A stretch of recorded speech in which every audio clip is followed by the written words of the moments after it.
kita akan coba masuk persamaan nonlinear ya. Kita nanti akan menentukan akar-akar persamaan nonlinear. Lalu akar sebuah persamaan dari sebuah fungsi x sama dengan 0 dengan nilai-nilai x-nya yang menyebabkan nilai fungsi tersebut sama dengan 0. Itu kan salah satu ciri persamaan nonlinear, teman-teman ya. Lalu nanti kita akan mencari akar persamaan fungsi x dalam titik potong antara kurva fungsi x dan sumbu x. Oke. Dan kita akan tahu juga apa yang disebut dengan akar persamaan. Misalkan sebuah fungsi x adalah fungsi kontinu, setiap bilangan r pada domain f yang menuai fungsi r sama dengan 0, itu disebut dengan akar persamaan fungsi x sama dengan 0, teman-teman. Ya sebenarnya sama saja dengan bahasa sederhana fungsi x sama dengan 0, di mana nanti x1 atau x2 nya adalah menghasilkan nilai 0 gitu ya. Secara singkat, r sering disebut dengan akar fungsi dari sebuah fungsi x gitu. Kalau persamaan nonlinear ada dua persamaan, penyelesaian persamaan linear dengan persamaannya mx plus c sama dengan 0, di mana m dan c adalah konstanta. Jadi kita dapat menghitung dengan seperti ini. Kita akan mencari x-nya adalah, tinggal gampang ya teman-teman ya. X-nya tinggalkan di sini, m-nya pindah. Maka kita dapatkan x sama dengan min c per m. Oke. Kalau kita itu ya persamaan linear ya. Bagaimana kalau persamaan kuadrat? Persamaan kuadrat agak mungkin tidak sesimpel persamaan linear. Persamaan kuadrat, kalau kita punya persamaan a kuadrat ax kuadrat plus bx tambah c sama dengan 0, maka kita bisa mencari koefisien a, b, dan c itu dengan menggunakan rumus ABC kalau itu memang agak lebih kompleks. Tapi kalau misalnya persamaan kuadrat itu sesuatu hal yang mudah, yang gampang, maka tinggal kita buat saja perkaliannya. Nah, kalau kita pakai rumus ABC bagaimana? Kalau nilai-nilai angka-angkanya agak sulit gitu ya. Sulit untuk ditebak, atau misalnya 1,7, 1,8, maka kita menggunakan rumus ABC ini, di mana x1 dan x2 nya didapat dari min b. Ini yang rumus ABC ya, min b plus minus akar b kuadrat dikurang 4ac dibagi dengan 2a ya. Nah teman-teman, ini kita masuk sekarang yang namanya penyelesaian persamaan nonlinear. Berarti kita tidak berbicara persamaan linear lagi gitu ya. Nah, ada metode tertutup di mana apa? Pencarian akar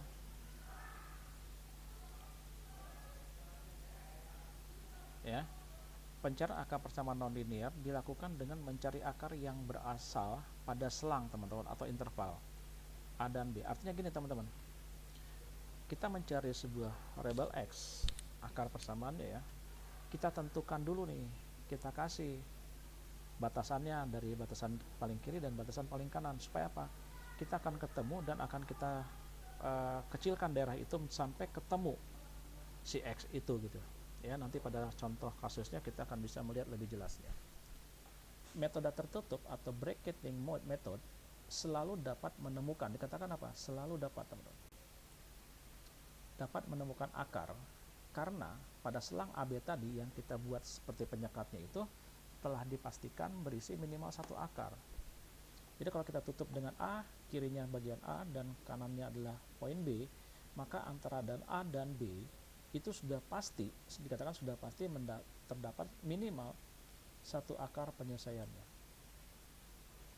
Nah, lalu kita lakukan iterasi pada metode tertutup, selalu konverger ke akar, konverger ya, selalu berpusat ke akarnya. Metode tertutup, pertemuan ini kita akan belajar tentang metode tertutup aja, teman-teman. Ada 3 metode: tabulasi, setengah interval, dan metode falsi. Oke, kita akan bahas satu-satu. Kita akan coba metode tabulasi. Langkah-langkahnya kayak begini. Tentukan x1 dan x2 sehingga fungsi x1 jika dikalikan dengan fungsi x2 ini ya, ini dikalikan dengan ini, kita akan mendapatkan harus di bawah 0 ya.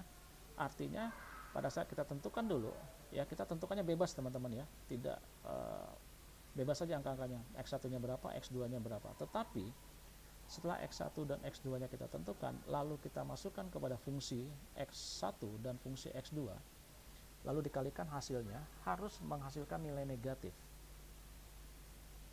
Ya, yang nomor 2 ini buat tabel fx, nanti kita buat coba di Excel gitu ya. Oke, lalu buat tabel baru fx di sekitar 2 titik yang menyebabkan terjadinya perubahan tanda pada fungsi x nya. Terjadi perubahan di sini adalah perubahan dari positif ke negatif atau dari negatif ke positif, teman-teman. Nah, lakukan iterasi lagi di sini sampai diperoleh akarnya, salah satu akarnya ya. Oke, ini mungkin masih agak terlihat seperti mengawang-awang. Kita coba pada kasusnya langsung.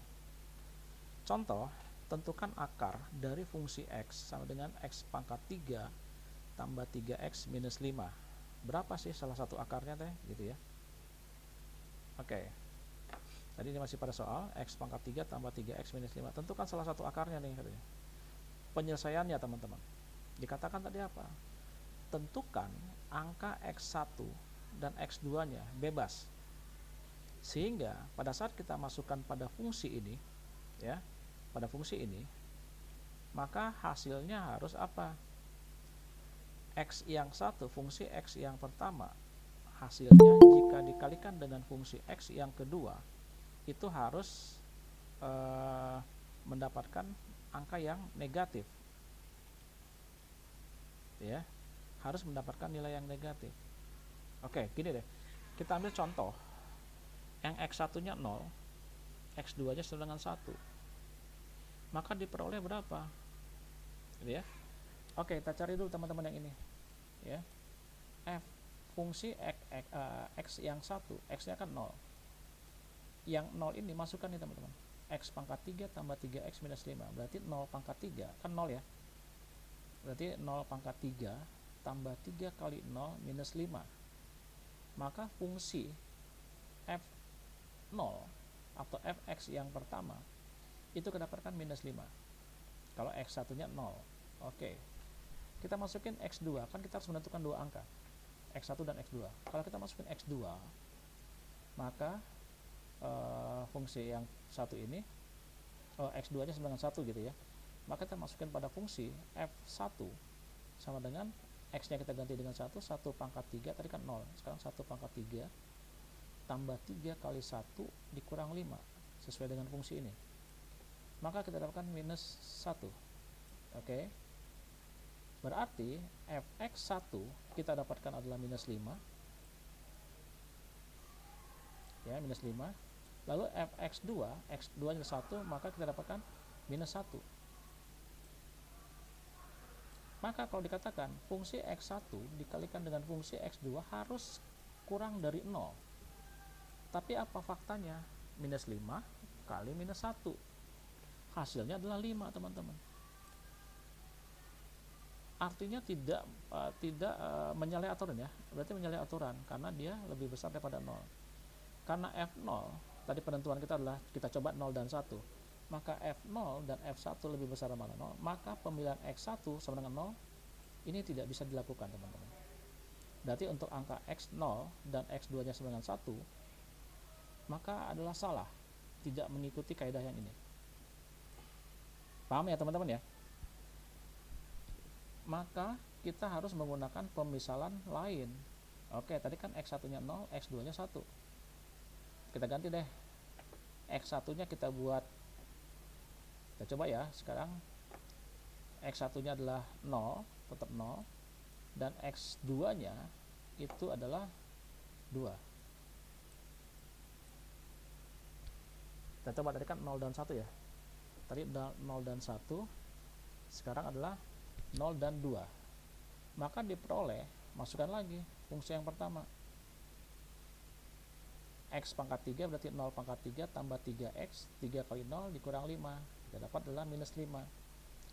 Lalu kita masukin x keduanya adalah, yang satunya adalah ini, sorry teman-teman, ini 2 ya, ini 2, sorry ini 2, maka 2 pangkat 3, x pangkat 3 ditambah 3x, berarti 2 pangkat 3 tambah 3 kali 2 dikurang 5 sama dengan 9.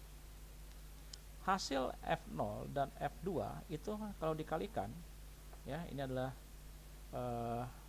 minus 5 kali 9, kita dapatkan minus 45. Oke, sesuai dengan syarat. Fx1 dikali Fx2 kurang daripada 0. Ini kan minus 45 kurang dari 0. Maka kita bisa memakai 0 dan 2 ini sebagai A dan B-nya, teman-teman, intervalnya. Gitu ya. Karena F0 dikali F1 kurang dari 0, maka minimal satu buah akar persamaan Fx sama dengan X pangkat 3 tambah 3X minus 5 itu ada di interval 2 dengan 0. 2 dan 0 nya dari mana? Dari sini. Gitu ya. 2 dan 0. Langkah berikutnya membuat tabelnya. Sekarang kita buat tabelnya, teman-teman. Nah, gini. Udah saya serahkan ya Excel-nya juga. Jadi langkah berikutnya membuat tabel fungsi X-nya antara 0 dan 2. 0 dan 2 lakukan dengan panjang selang atau intervalnya sama dengan 1, teman-teman. Tabel pertama intervalnya 1. Interval 1 itu untuk pengulangan iterasi 1 ya. Oke. Kalau ada yang bertanya langsung saja di interrupt. X-nya tadi kita dapatkan ada 0, kita ngambil 0, 1 dan 2. Karena antara 0 dan 2 ya, teman-teman ya. Dengan intervalnya 1. Berarti kan 0, 1, 2. Gitu ya. Masukkan fungsinya, teman-teman. Kalau kalau Fx-nya 0, maka hasilnya minus 5. Tadi ya. Kalau X1-nya adalah 1, maka hasilnya minus 1. Dan kalau X-nya 2 adalah 2, inilah 9 hasilnya. Perhatikan di sini. Ada perubahan tanda pada nilai fungsi X-nya. Ya. Yang mana, teman-teman? Perubahan tanda itu yang ini, yang saya kasih kotak warna biru ini. Dari yang X-nya 0, hasil fungsi X-nya adalah minus 5. X-nya 1, fungsi X-nya adalah minus 1. X-nya 2, maka fungsi X-nya 9. Terjadi perubahan tanda dari minus ke negatif. Ini minus 5 ke minus 1, belum terjadi perubahan tanda. Tetapi dari minus 1 ke 9, itu terjadi perubahan tanda, teman-teman. Ya, perhatikan perubahan tanda pada nilai Fx-nya. Oke, perhatikan perubahan tanda pada X sama dengan 1, ya. Ini. Dan X sama dengan 2, ini. Ini nilai X-nya. Artinya, akar persamaan berada pada antara 1 dan 2. Dipersempit lagi, teman-teman. Ini kan adalah metode tertutup ya. Ini selangnya antara 1 dan 2. Nah, dikatakan apa? Akar persamaan, salah satu akar persamaan ada di antara ini. Nah, ini ditutup lagi. Oke ya, 1 sama 2. Jadi interval yang baru menjadi 1 dan 2. Oke ya, kita persempit ya. Tadi kan ada antara 0 dan 1, itu iterasi yang pertama. Sekarang dipersempit lagi antara 1 dan 2. Nah, kita buat pengecilan lagi atau kita sempitkan lagi. Itu menjadi iterasi yang kedua atau pengulangan yang kedua dengan cara yang sama. Iterasi itu kan sesuatu yang dikerjakan berulang-ulang dan prosesnya sama. Kita lihat. Langkah berikutnya membuat tabel Fx antara 1 dan 2 dengan panjang selang interval 0 dan 1. Ini, teman-teman. Iterasi yang pertama, yang ini ya, itu adalah selangnya 1, intervalnya 1. Interval yang 1 adalah iterasi yang pertama, intervalnya 1, jaraknya 1, 0, 1, 2. Tapi kalau iterasi yang kedua, intervalnya dibagi dengan 10. Ini iterasi yang kedua, ya. Maka intervalnya itu adalah 1 dibagi 10.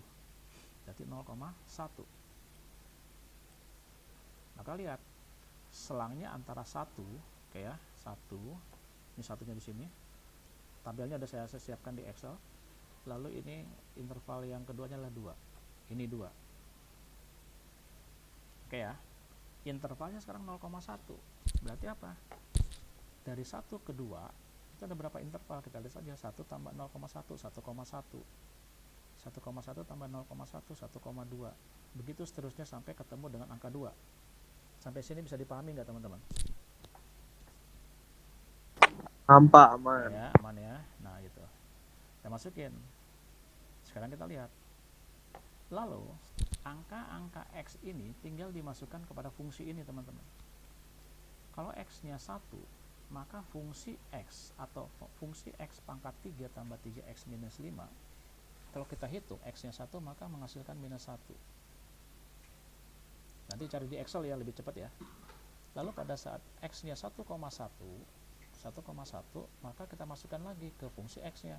1,1 pangkat 3 ditambah 3 kali 1,1 dikurang 5. Hasilnya adalah minus 0,369. Cari lagi 1,2. Ini tinggal di copy saja kalau di Excel. Ya. 1,2 hitung. 1,2 pangkat 3 tambah 3 kali 1,2 kurang 5. Sama 1,3 pangkat 3 ditambah 3 kali 1,3 kali 3, seperti itu terus. Nah, ini dihitung pakai Excel. Kita lihat lagi teman-teman, mana terjadi perubahan tanda pada fungsi X-nya ini dari negatif ke positif. Oke. Yang terjadi perubahan negatif ke positif di mana? Dari sini kan. Dari minus 1, ini masih minus 0,3. Dari minus 0,369 pindah ke 1,2 menjadi positif 0,328. Terjadi perubahan tanda negatif menjadi positif. Maka perhatikan perubahan tanda pada X 1,1 dan X 1,2. Ada perubahan tanda dari minus 0,3 menjadi 0,3 plus. Berarti teman-teman kita persempit lagi dengan metode tertutup ini. Berarti kita bisa pastikan si X itu berada pada interval yang ini.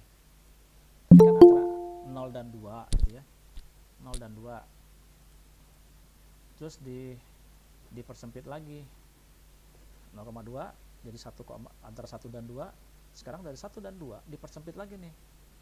Di 1,1 dan 1,2. Artinya apa?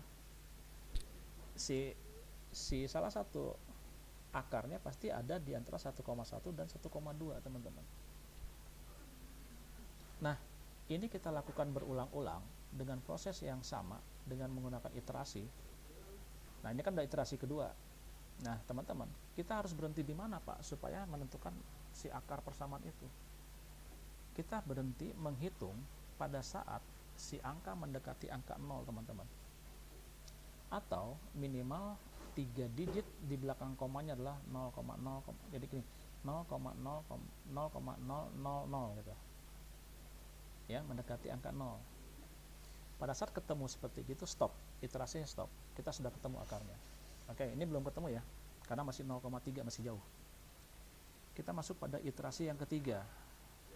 Nah, berarti dikatakan ada di antara 1,1,2.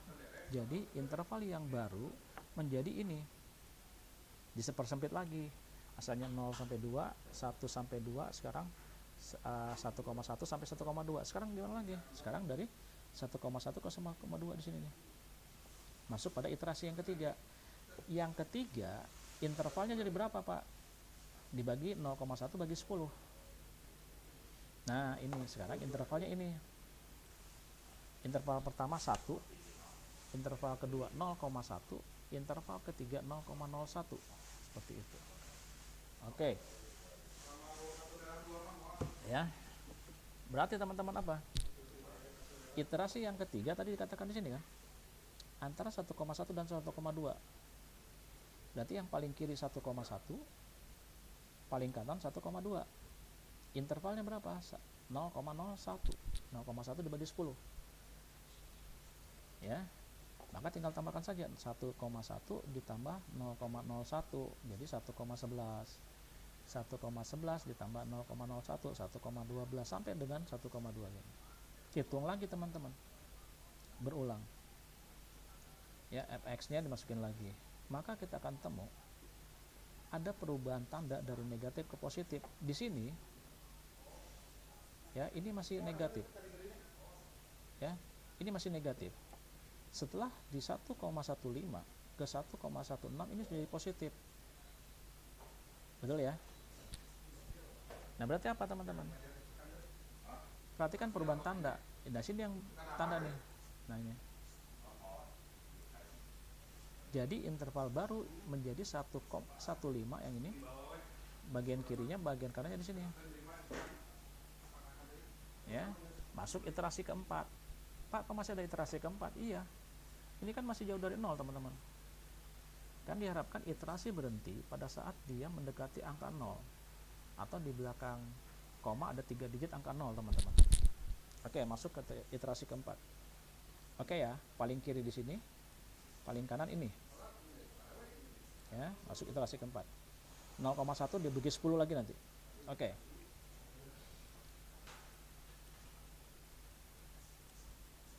Ya, ntar ini jangan dimasukin lah ya. Ini 3 digit. Nah, masukin ini yang paling kiri, paling kanan ini. Intervalnya berapa? 0,001. Masukin lagi 1,15 ditambah 0,001 jadi 1,151 dan seterusnya. Masukkan angka-angka X ini ke dalam fungsinya, X pangkat 3 tambah 3X minus 5. Maka kita dapatkan, teman-teman, mana terjadi perubahan tanda di sini. Di titik 1,154 ini masih negatif, tetapi pada saat masuk 1,155 menjadi positif. Artinya ada perubahan tanda dari 1,154 ke 1,155. Ya. Jadi interval yang baru sekarang mana? Nah, ini. Mulai dari sini. Dipersempit lagi. Berarti akar persamaannya ada di antara ini. Ya, ada di sini. Ya. Iterasi kelima sekarang apa? Dibagi dengan 10 lagi. Nah, ini. Gitu ya. Oke, masukin lagi paling kirinya 1,154, paling kanannya 1,115. Intervalnya berapa sekarang ini? Tambahin lagi, teman-teman. Masukin pada fungsinya. Nah, gini. Oke. Nah, pada saat kita sudah ketemu ada perubahan tanda dari sini. Ya. Ada perubahan tanda, maka apa yang terjadi? Di sini berarti ya, paling kiri ini sekarang, paling kanan ini. Tapi lihat, teman-teman. Minus 0,0005 ini plus 0,0002. Ini sudah mendekati angka 0, teman-teman. Kenapa? Sudah 3 digit di belakang koma adalah angka 0. Sudah stop. Berarti perhitungannya sampai iterasi kelima. Artinya apa? Berarti yang kita dapatkan salah satu akar persamaannya yang ini. Ya. 1,1, oh ini sorry teman-teman, ini ya 1,1541 ya, seperti itu. Jadi apa? Salah satu akar persamaan dari X pangkat 3 tambah 3X minus 5 dapatnya ini. Salah satu akar persamaannya ya, teman-teman ya. Ini salah satu akar persamaannya 1,154 kalau tadi adalah kita ibaratkan 0 dengan 2. Pak, apakah mungkin ada lagi akar persamaan yang lain? Pasti ada. Kita coba kalau saya 0 dengan 3 gitu ya. Nah, seperti itu. Di sini ada pertanyaan dulu nggak, teman-teman? Iterasi tetap dilakukan sampai menemukan akar persamaan mendekati 0 dan minimal 4 digit di belakang koma. 3 digit kalau dari itu nggak boleh. Pak, Ya. kalau kenapa yang diambilnya minus 0,005, kenapa nggak ngambil yang 0,002? Kan yang mendekati 0. Oke, karena memang di sini, teman-teman, yang paling kiri ini menunjukkan bahwa dia adalah apa? Ini adalah perubahan terjadi dari sini, teman-teman. Yang ini. Bukan ininya. Itu kan kita mencari di sini. Jadi perubahan pada saat dia mau merubah ke angka positif, itu yang menjadi akar persamaannya. Ininya. Jadi ngambil